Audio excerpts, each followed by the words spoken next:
Every review or recommendation for this season's Princess Connect Redive seems to say the same thing, or the same two things. Either watch this if you like Konosuba, or watch this if you don't like Konosuba. With these comments obviously at odds, it's hard for an outside observer to get enough of a read on the show to see if they should watch it.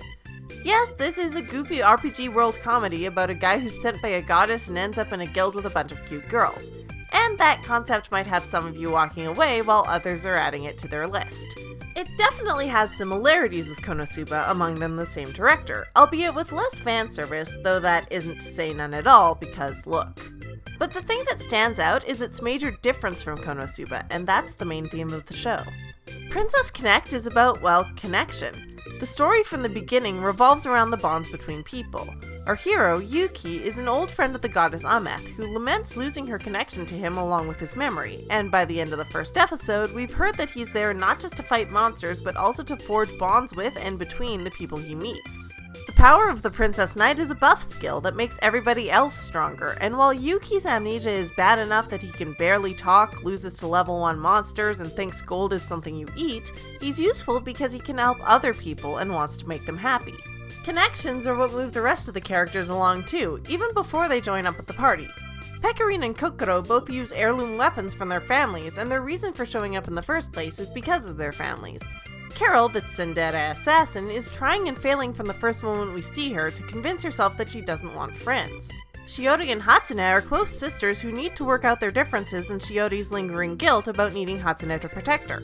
All of these characters have and need important ties with other people, and that's the core of the show. All of that then translates in turn to how the series plays its comedy.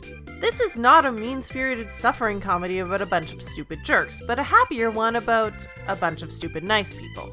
One of the first and most pervasive running gags has Pecorine continually foiling the plans of a couple of scammers because she believes everything they say and is really determined to help them out. In another series, Kokoro would be snarky and passive-aggressive all the time, but her side comments are few and always taken pretty well. If the characters do end up hurting each other unintentionally, it works out in the end for the best. You won't find anybody magically pantsing each other out of spite. The theme works because, given the choice between playing to audience indulgence or the central theme, the series always chooses the latter. For instance, take Kokoro and her relationship with Yuki as the knight she serves.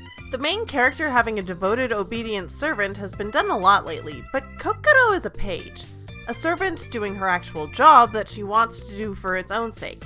And while that includes devotion to her lord, it's patently not the same as the slave girl trend that was everywhere for the past 2 years.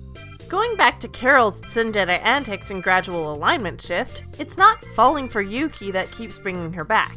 It's all of the guild members and how all of them are so kind and helpful that makes her question whether plotting against them is worth it. That makes Princess Connect Redive not only more coherent with its message, but often also unique among its contemporaries. So while it's one of many gacha adaptations popping up as of late, and that seems to put a lot of people off, Princess Connect Redive has a solid story and emotional core. That helps the show stand on its own as a good anime that's both more than an ad for a mobaga, though there's nothing wrong with that, and more than the comparisons everyone seems to be drawing to Konosuba. This is its own thing, and we should see it that way. Let me know in the comments whether you're watching Princess Connect and what else is on your watch list this delay-ridden season. This is Secret Identity Studio, and I don't care how good they apparently are, I still wouldn't eat those bugs. Hungry Peckish Pecorine isn't a great translation, but if they went full localization and called her Hungry Etta or something, there would have been rioting, so I guess it's fine.